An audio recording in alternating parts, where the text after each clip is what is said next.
El día de hoy con el equipo de Elemental vamos a hablar de algo positivo que ocurrió en el año 2020 y les vamos a hablar de nuestros libros favoritos, los que más nos llamamos de ellos y la magia de aprender.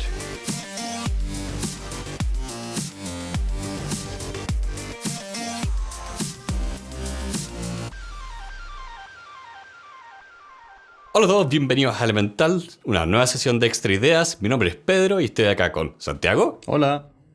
Y Rosario. Hola. Y el día de hoy vamos a cerrar el año, a pesar de que ya es enero, recordando cuáles fueron nuestros libros favoritos que leímos durante el año 2020. Este año pasado ya, el año 2020, fue un año muy desafiante para todas las personas que nos rodean. Todos sabemos que la pandemia fue una situación muy negativa, pero a la vez nos dio una oportunidad de estar más con nuestra familia, de tener más tiempos callados y de, aprovechando la oportunidad, de leer bastante. Yo creo que la cuarentena, el que hayamos estado forzados muchos fines de semana a no poder salir, propició un poco el ambiente de poder aprender más, leer más. Entonces, lo que queremos hacer hoy con Pedro y con la Rosario es explorar cuáles fueron aquellos títulos, cuáles libros, cuáles novelas u otras que nos hayan llamado harto la atención y que puedan ser valiosos para nuestra audiencia. Y como punto de partida, tal vez a lo que más nos gusta, digamos, y la razón de ser de este podcast tiene que ver con la expansión de ideas, de libros. Entonces, me gustaría darle un puntapié inicial a la conversación de hoy con aquellos 3 libros que más nos gustaron este año, que más nos llamaron la atención. Y la idea es ir haciendo una dinámica de 1-1-1. Pedro nos va a contar cuál fue el que más le gustó, después venir la Rosario, después venir yo y vamos a dar un par de vueltas. Entonces, Pedro, te quiero invitar a hacer el primer comentario. ¿Cuál fue el libro que más te llamó la atención, más te gustó del año 2020? Sí, bueno, estoy seguro que este también va a ser el tuyo, que fue Range, el libro de Amplitude, que lo tocamos de hecho en el podcast y fue realmente algo que necesitaba en mi vida en general, porque para los que no han escuchado ese capítulo, este libro es una investigación de la discusión un poco si es mejor ser un especialista o un generalista, y explora finalmente todos los efectos que tiene esto de cuándo es mejor especializarse, cuándo es mejor no hacerlo. Y era un tema que nunca pensé que iba a ser tan fascinante, que iba a tener tantas aristas. Y realmente creo que fue algo que me ayudó mucho a veces a valorar cosas que yo no valoraba antes. Porque uno de los temas más importantes era cómo finalmente las personas hacemos conexiones sin darnos cuenta. Entonces, incluso algo que tú puedes decir, perdí mi tiempo acá, puede ser muy valioso en el largo plazo. De hecho, yo te diría, Pedro, que ese libro es muy bueno y de hecho también lo voy a poner como mi top 1 del año porque hace mucho sentido para el proyecto de podcast que tenemos. Al final del día, la premisa del libro es subir un poco en la conversación a las personas que son generalistas, que saben de todo un poco. Y este podcast busca expandir conocimiento en la misma línea. Nosotros leemos de todo tipo de materias, desde ciencia, arquitectura, filosofía. Entonces, creo que a mí también me capturó harto el libro porque le dio como un nuevo respiro al proyecto. No sé si te pasó lo mismo, pero cuando vino ese libro dije, chuta, ¿sabéis que tenemos que seguir haciendo esto? Y de hecho modificamos un poco lo que estábamos armando porque veníamos de temporadas temáticas y volvimos a lo que era originalmente el podcast, que es variedad de todo tipo de temática. Sí. Igual quiero tratar de conservar un poco el tema de temporadas, no tanto por temática, porque como dices, vamos a ver cosas más generales, pero simplemente es un tema de orden y años. Ya. Tú, Rosario, ¿cuál fue tu libro preferido de este año? Mi libro preferido este año, casualmente, pero no tan casual, yo creo que es más un destino, se podría decir, que me llegó a las manos gracias a ustedes, que es El Elemento, que fue un libro también, como dice Pedro, que me llegó en un momento adecuado, fue súper oportuno, y también fue un libro que como dice Pedro, sumó cosas a mi mente, no sé, a mi estructura mental, a mi forma de enfrentar la vida, que yo no tenía incorporadas y creo que me dio buenas herramientas para lo que necesitaba en ese minuto y para lo que siempre creo que es un libro súper actual. Para resumirlo súper rápido, porque ya hicimos un podcast de este libro que, de hecho, yo me sumé en el capítulo número 100 que se hizo y también ya lo habían comentado antes Pedro y Santiago. y este libro se trata sobre las cosas que nos gustan, es el punto en el que se juntan aquellas cosas que nos gustan y aquellas cosas que se nos dan bien, de manera en la que florecemos y nos encontramos en nuestra zona y fluimos y somos felices porque nos encontramos haciendo algo que nos hace bien y que nosotros estamos de alguna manera... Bueno, que es algo que queremos hacer, eso es, que nos gusta hacer y que a la vez somos buenos en eso. Entonces creo eso, ese creo que es mi libro preferido porque justo estaba en un proceso personal de salir de la universidad, empezar a buscar pega y cómo en ese momento empezar a ver qué cosas buscar y qué no, y cómo tratar de ser fiel a lo que uno quiere y no dejarse llevar por la corriente, sino siempre estar en constante búsqueda de este elemento que al final es como no sé si es la felicidad porque no se representa de esa manera, pero sí es como un lugar de mucha expansión intelectual, creativa y personal muy potente que creo que solo se puede dar cuando uno está en el elemento. O no solo en eso, pero es como el lugar de máxima gloria y esplendor. Entonces, algo que uno busca. Claro. Entonces, por eso me llegó en un buen momento, porque el elemento no es una cosa que es como fuera de uno, no está fuera de uno, sino que uno lo tiene que buscar y ser activamente, como tener conciencia de tener que encontrar ese espacio en nosotros. Igual ahí es importante decir que el libro El Elemento es de un autor que falleció este año, se llama Ken Robinson. Entonces también creo que es importante, bueno, decir que el libro Range es de David Epstein y El Elemento es de nuestro amigo Ken Robinson, y también invitarlos a leer ese libro. Yo diría que el libro El Elemento es de aquellos libros que más he regalado. Es un libro que impacta mucho, creo que esa es la palabra, impacta mucho. Impacta Entonces, mucho, sí. es un muy buen libro. Yo les para diría ti? que, bueno, Pedro me robó... ¿Ah? Para ti, Santiago, ¿cuál ha sido el mejor libro, el top one? Eso mismo, Pedro me robó mi top one, que claramente era Range. Pero yo diría que en segundo lugar, porque voy a tener que hacer más de 3 porque Pedro me fregó en uno, pero yo diría que este año me llamó harto la atención el libro Destined for War, o Destinado para la Guerra, de Graham Allison. No porque el libro fuera tan extraordinario, sino más bien por la temática. El tema China en general, como un ente que está llegando a todo el planeta y que de hecho en los últimos meses ya se está comprando casi todo Chile, ha sido un tema de alta fascinación para mí los últimos años. Sí, ha sido un tema súper interesante para mí los últimos años. Entonces, encontrar libros que me permitan seguir profundizando esa conversación es bien atractivo. De hecho, ahora estamos en unas conversaciones también para hacer unos negocios con China. Entonces, en general lo encuentro muy entretenido y te diría que ese fue un segundo gran descubrimiento, porque aparte que el libro está entretenidamente escrito, entonces también eso me gustó bastante. Bueno, Destined for War es de Graham Allison. Pregunta, Pedro, si no es Range, ¿cuál es tu segundo libro que más te gustó? Sí, este es uno que no tocamos en el podcast, que lo leí por mi cuenta, que se llama Muerte por Hoyo Negro, de Neil deGrasse Tyson, Death by Black Hole, que más que solo tratarse de los hoyos negros, es realmente un libro que se trata del proceso de las ciencias. Entender la ciencia no como una acumulación de hechos, sino como una metodología donde realmente tú vas construyendo sobre lo que alguien hizo antes. Ve el trabajo acumulativo que nos lleva a los resultados que hoy en día estamos viendo. Es un poco eso de que, a ver, ¿quién fue el que descubrió? Bueno, acabamos de ver el de genética. Entonces, ¿quién hizo los primeros experimentos que nos permitió entender que existía esta cosa de los genes? ¿Quién descubrió el ADN? ¿Quién hizo la secuencia? Entonces, hay muchos como descubrimientos que tú los miras y te das cuenta que es un proceso de 50 años. O más, o sea, muchas veces más. O más. O sea, imagínate esto que en esta década obtuvimos las fotos de los hoyos negros. Y eso fue algo que primero se teorizó. O sea, la gente dijo, a ver, la matemática y las leyes de la física nos dicen que un fenómeno como este tiene que existir. Y antes de que lo pudiéramos observar, está esta idea de que todas las predicciones apuntan a que esto existe en el universo. Y ahora nosotros lo vimos realmente. Vimos una foto de lo que es un hoyo negro.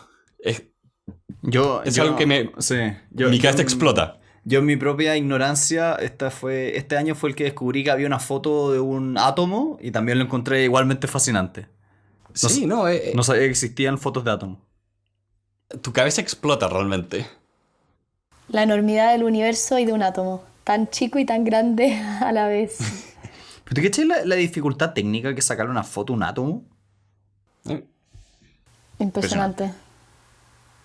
Es que eso es lo impresionante, porque cuando tú empiezas a ver como, ok, no es una foto en el sentido tradicional, pero es esto de que, no, recolectamos tanta información respecto a, como, comillas, cómo se debería ver, que después lo recreamos y así podemos decir que es.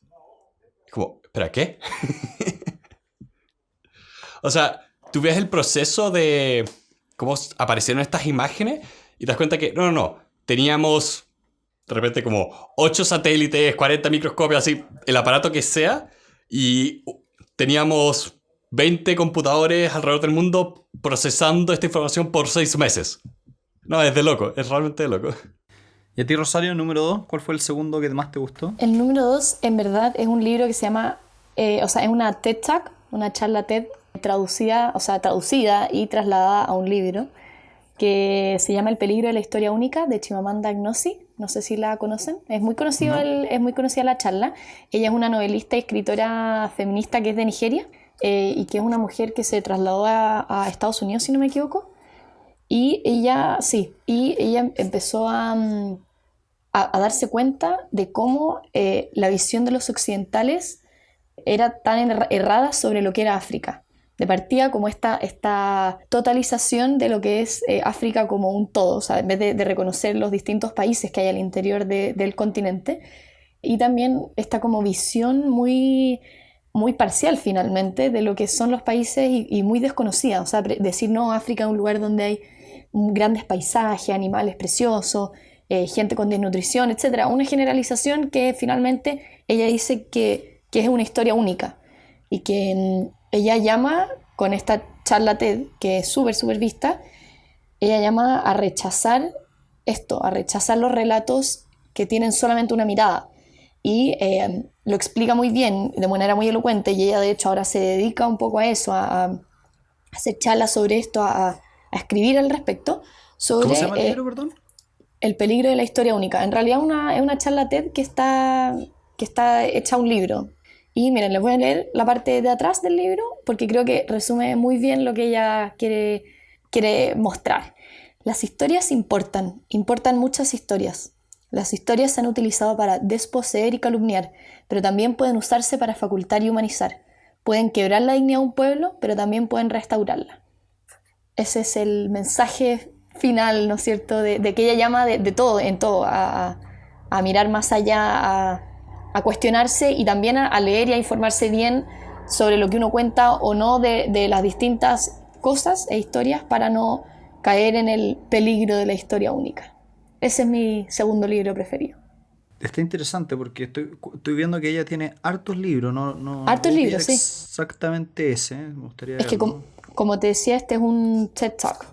Es un tema que siempre es fascinante. De hecho, hay muchas cosas como, por ejemplo, que tú las ves cuando... que más que estudiar historia, estudiar el proceso de crear historia, como ocurre mucho que de repente tienes cosas como, por ejemplo, toda la historia de los pueblos nórdicos, los vikingos, todo dice como, oh, la mitología vikinga, Odín y Thor, y es como, espera un momento. Todo esto está por escrito a siglos después de que existió esta gente. Lo escribieron los monjes cristianos que estos mismos gallos estaban matando.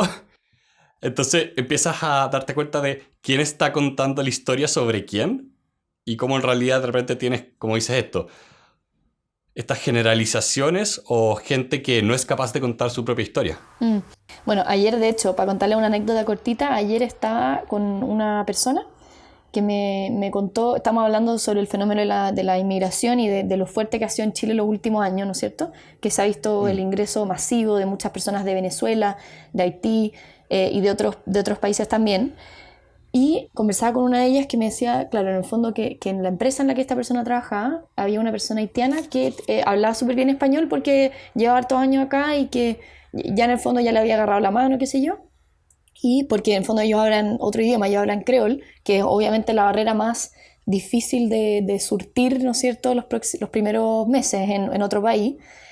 Y esta persona me decía que había conversado con esta persona de Haití, que ya lleva varios años acá, y que le decía, una de las cosas que a mí más no sé si me molestan en la palabra, pero me cuesta derribar el mito un poco, es de esta visión de Haití como puras personas, poco menos que con poca ropa, caminando a la deriva, con situaciones muy precarias, que obviamente hay una situación súper de pobreza muy importante en el país, no es, tampoco eso no significa que no exista, pero esta persona decía, yo vivía en una casa, en un barrio, yo tenía una casa con supermercado al lado, tenía una vida en la que podía caminar a la plaza y salir con mis amigos y sin pensar en qué vamos a comer más tarde. En el fondo, y esto reafirma un poco lo que habla Chimamanda, de esta visión que quizá uno tiene como tan sesgada de lo que es otro país cuando uno no lo conoce, o de otra historia, o de otra tribu, o de otra, etcétera, de otra raza, de todo otro tipo de personas, incluso de personas que pueden vivir en la cuadra del lado, uno ya puede pensar cosas que ni siquiera son de esa persona. Entonces, No, y ahí también tenía el problema extra de que tu muestra no es muy representativa. Tienes personas que específicamente emigraron a Chile de tal lugar, en tal fecha, entonces también te genera un poco el sesgo la muestra en la cual te estás enfrentando. Sí. Bueno, un poco también como la otra vez veía un paper que habla de dónde viene la historia de que la gente asiática son estos genios matemáticos que llegan a Estados Unidos y lo hacen todo bien. Y fue toda una campaña de publicidad porque después de la Segunda Guerra Mundial tenían que sacar la imagen de la propaganda de la Segunda Guerra Mundial, que era como anti-Japón, y después fue como, no, queremos que los japoneses vengan a trabajar e invertir acá. Y empezó esta campaña no solo de información, sino también de traer gente de Japón que estudiara, y los que se traían era la gente que estaba en las universidades. Entonces se traían siempre como la gente que ya había demostrado ser muy capaz. Yeah. Entonces ahí se empezó a armar esta historia de el japonés es este genio matemático súper esforzado. Porque como dice Santiago, la muestra seleccionaba finalmente la imagen. La historia siempre tiene dos lados, y más de dos lados, tiene miles de aristas, lados y formas de verlo. Entonces ese es el llamado de esta autora nigeriana, súper reconocida mundialmente, y que los invito a leerla y a verla porque en realidad es muy interesante ver su trabajo. Parece que vamos a tener que verlo para el podcast. Vamos a tener Sí, que el verlo. problema que estoy teniendo con tu libro, Rosario, es que lo estoy buscando y ella tiene muchos libros. Tiene muchos libros, yo tengo dos más también, tengo dos más de ella. Si el problema es por dónde uno parte. ¿Cuál es el más representativo? Yo creo que, mira, hay uno que se llama... Partamos por la Todos charla TED. todos- Hemos visto varios de charlas TED. Bueno, hay uno que se llama Todos deberíamos ser feministas, que es uno de sus libros más exitosos, que me imagino que también la representará más. Yo no lo he leído todavía, lo tengo, pero no lo he leído, soy sincera, en este minuto, pero lo voy a leer para la próxima oportunidad. Y hay otro que estoy viendo acá que se llama, Medio Sol Amarillo, la Flor Púrpura, Algo alrededor de tu cuello, todo, Americana... No, hay varios libros, pero no sé, yo los invito a verla ya como en su totalidad, porque también es una persona que se dedica mucho, como les decía, a dar charlas. Entonces también escucharla es súper interesante. Me da un poco la impresión de que Todos deberíamos ser feministas, también es una adaptación de una charla TED, estoy viendo aquí. Mira, no te lo sabría decir en este minuto, pero puede ser. O sea, ahí lo vamos a tener que ver. Santiago, ¿tú nos diste tu segundo libro del año? Mi segundo libro del año no lo he dado todavía, yo diría que estoy en un empate. Lo que me pasó un poco que lo que es materia de finanzas personales siempre ha sido una especie como, entre comillas, obsesión o tema que siempre me ha encantado. Y este año me encontré con 3 libros que están más o menos en la misma línea en cuanto a importancia. El Camino Simple a la Riqueza de Collins, el Choose FI de Mamula y La Psicología del Dinero de Morgan Housel, que son 3 libros que yo diría que quedaron como al mismo nivel, porque objetivamente creo que no me enseñaron nada nuevo, pero los 3 fueron muy buenos libros de finanzas personales. Entonces me gustaría como destacar eso, porque por lo general en materia de libros de finanzas personales te encuentras con mucha basura en general. Hay harto fórmula mágica para la riqueza y no sé qué, pura basura. Y hay pocos libros que te Piensa dan... ya esté rico. Sí, hay pocos libros que te dan como verdaderas herramientas. Entonces, en ese sentido, me quedo con un empate triple porque ninguno es superior al otro. Como que, por lo menos en una materia que yo manejo harto, entonces no me generó así como, oh, esto me cambió la vida. Tal vez como sí me puede haber generado el impacto Range. Pero te diría que Choosify es por lejos el mejor resumen de finanzas personales que he leído. The Simple Path to Wealth es el consejo más fácil que yo le daría a alguien para aprender a invertir, aunque no tengas mucho. Y La Psicología del Dinero es ese libro complementario que sí o sí tienes que acompañar los otros dos. Sí. Entonces hay que jugar un poco con esas ideas de tal vez no uno es mejor que el otro, pero los tres se pueden leer en distintos momentos de la vida. Creo que ahí tocas un tema muy importante que a veces uno cae en el error sin darse cuenta de cuando haces estas listas, de hecho, de seleccionar como, no, este es el mejor, cuando a veces realmente necesitas como una selección para que se complementen entre ellos. Sí. Porque te da una imagen mucho más clara. Y por ahí la trampa de elegir para mi top 3 un número que tiene Sí. 3. Sí. Por eso a mí, bueno, los libros que más me gustaron de este año tienen eso un poco de que tratan de abarcar mucho. Tenemos este dicho del que abarca mucho, aprieta poco. Pero a veces esa es la idea. Es la idea de abarcar mucho. Y para mí mi tercer libro no tiene nada que ver con los anteriores, que se llama Entendiendo Cómics. Ya. Que es un libro que de hecho ahora Santiago tienes en tu casa, creo. Lo estoy aquí mirando. Así que es un cómic sobre entender los cómics. Y es muy interesante porque incluso si a ustedes no les gusta este medio artístico de palabras e imágenes, es muy interesante ver cómo el autor parte de lo más abstracto y empieza a ver cómo funciona todo lo que es la iconografía y cómo eso nos afecta. Empieza a ver finalmente la forma en que se expresan las ideas, se cuentan las historias y los distintos efectos que tiene esto. Es muy interesante simplemente por el tema de, por lo menos para mí, de cómo explora la comunicación visual. En cuanto a imágenes y dibujos, es muy interesante. De hecho, me gustaría... Este libro se escribió como en los 90, entonces habla más que nada de cómics de Estados Unidos. Y me hubiera gustado ver como una segunda edición, porque en los últimos 30 años han habido varios trabajos también muy interesantes. Bueno, ahí eso creo que es importante, que cuando uno tiene un libro que le llama la atención, como este, que es tan distinto a los otros tradicionales, porque, spoiler para los que no lo han leído, es un libro que está diseñado como un cómic. Entonces, ¿Tú también lo Sí. leíste, Santiago? no he tenido la oportunidad, lo tengo aquí, es parte de mis tareas ahora que lo vamos a discutir en el podcast para el verano que viene. Pero lo que quería destacar acá, Pedro, es que me encanta cómo en estas conversaciones surgen estas cosas de los intereses, tanto tuyos, míos, como los de la Rosario, muchas veces son distintos.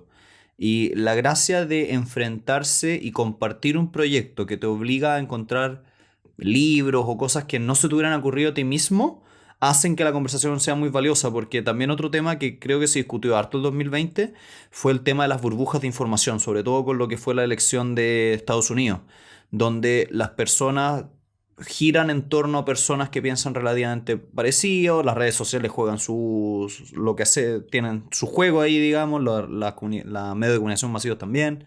Entonces creo que es importante y me gustaría destacar esto que me está llamando la atención de tu tercera elección, Pedro, de que qué rico encontrarse con libros que nunca se te hubieran ocurrido. Y lo mismo para la gente que nos escucha. Si hay algún libro que ustedes nunca jamás hubieran leído por sí mismos, pero que lo encontraron interesante, denle una oportunidad. Es importante hacer este tipo de ejercicio.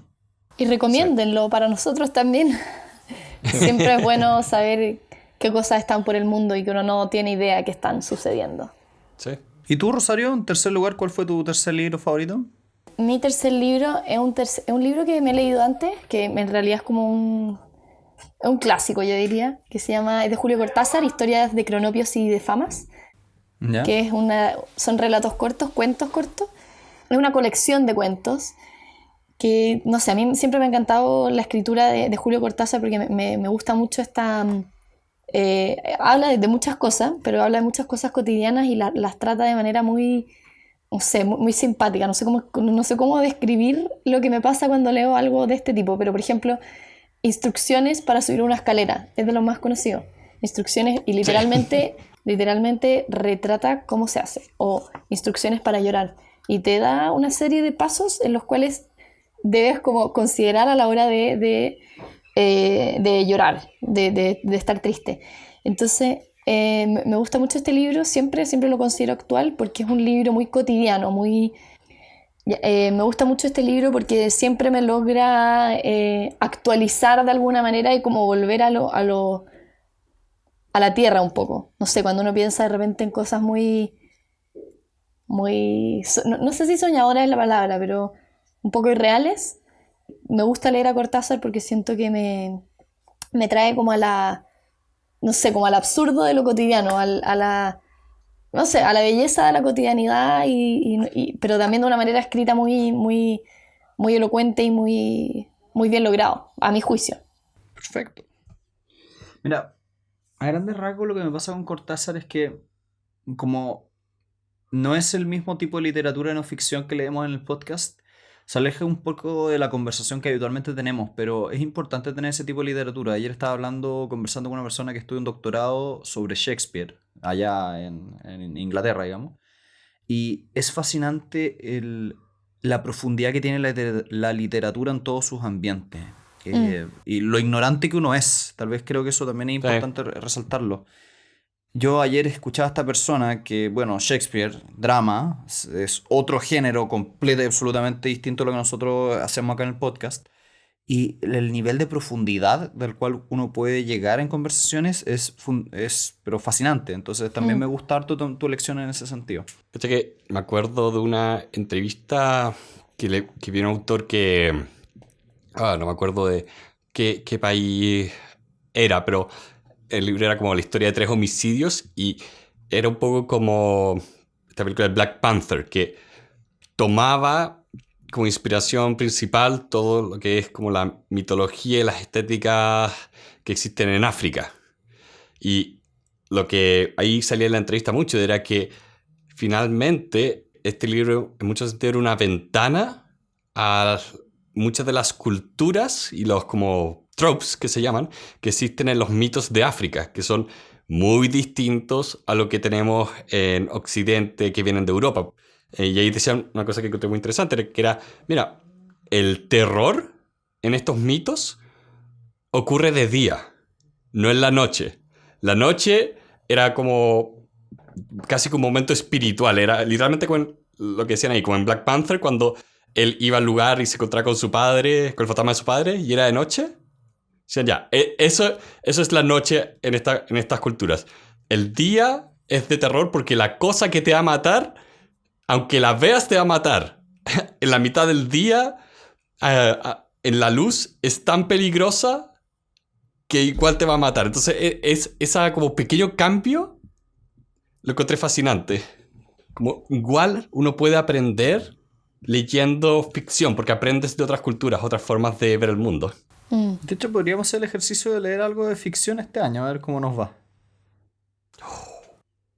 Tiene que ser un artista, o sea, un artista, un escritor que tenga hartos años, que sea un renombrado para ver, porque tienen realmente, o sea, ya que mencionaste Shakespeare antes, Santiago, Shakespeare realmente tiene una profundidad que alimenta el alma, o sea, es una cosa, pero bellísima. Oye, sus obras de teatro, sus textos, o sea, las palabras que utiliza y de la manera en que las combina son realmente muy, además de bonitas, son palabras muy inspiradoras e íntimas que logran como calar en lo más profundo de las personas. Entonces, sí, estoy de acuerdo en que vale la pena. Lo desafiante leer a Shakespeare parecía ser que hay muchas traducciones, muchas adaptaciones, y si tú te compras una versión, aunque no sea aunque esté en inglés, hay muchas versiones en inglés del mismo. Entonces también está ese desafío de traducción, cuál es el lenguaje original. Yo ayer estaba hablando con esta persona que estudiaba el doctorado en Shakespeare y decía que la forma en que se pronuncia el inglés estaba mal traducida con los siglos, entre comillas, la pronunciación de la obra. Pero bueno, en fin, el punto es que también tenemos ahí otro desafío para este año. ¿Podríamos hacer algún ejercicio, alguna literatura de tipo dramática Novela. o de ficción para este año? Sí. Podemos ver Sandman, de Neil Gaiman. No sé cuál es esa, ¿cuál es esa? Es una novela gráfica donde es una historia sobre historias, donde el protagonista es Morfeo. ¿Ya? Y de hecho, uno de los personajes en esto es Shakespeare. Bueno, vemos novelas gráficas que le gustan a Pedro, los cómics. A mí me cosas. encanta. Neil Gaiman es un muy buen autor, siempre lo Morfeo, el dios de recomiendo. los sueños, ¿estamos hablando? Sí. Ah, ya, heavy. Neil Gaiman es muy, muy buen autor y él siempre escribe como historias que muchas veces se tratan sobre las historias mismas. Ya, veámoslo, no perdemos nada, sí, estamos abiertos a aprender. Bueno, y en esa misma línea, yo te diría que mi tercera selección es Fantasmas en el cerebro, de un autor que se llama Ramachandran, que básicamente es sobre neurociencia, que no alcanzamos a conversarlo todavía en el podcast, va a quedar para el 2021, pero lo leí el 2020, y que es específicamente una forma de demostrar lo ignorantes que somos en un montón de cosas. Por lo menos yo, lo que es medicina, biología, soy un completo y absoluto bruto animal ignorante. Entonces encuentro también muy entretenido el hecho de abrir los ojos a todas las áreas del ser humano y que probablemente nunca vamos a llegar a conocer. Eso también creo que es un desafío importante de humildad. Como que por mucho que queramos leer de aquí hasta que nos moramos 100 libros todos los meses, todos los años, perdón, no vamos a llegar nunca jamás al destino. Nunca vamos a saber todo lo que el ser humano es capaz de... o todo lo que el ser humano ya sabe. Hay que aceptar nuestras limitaciones. Sí. Es que el destino es el camino. Sí, en este No hay- caso, no hay en una el meta. aprendizaje definitivamente. Mm. Yo solo sé que nada sé. Y aceptar, como dije, aceptar nuestras limitaciones, porque obviamente que entre que no solamente el tiempo es acotado y es valioso, sino que también uno no puede estar... creo que no sé si el cerebro puede y te permite conocer de todas las materias existentes que son incalculables.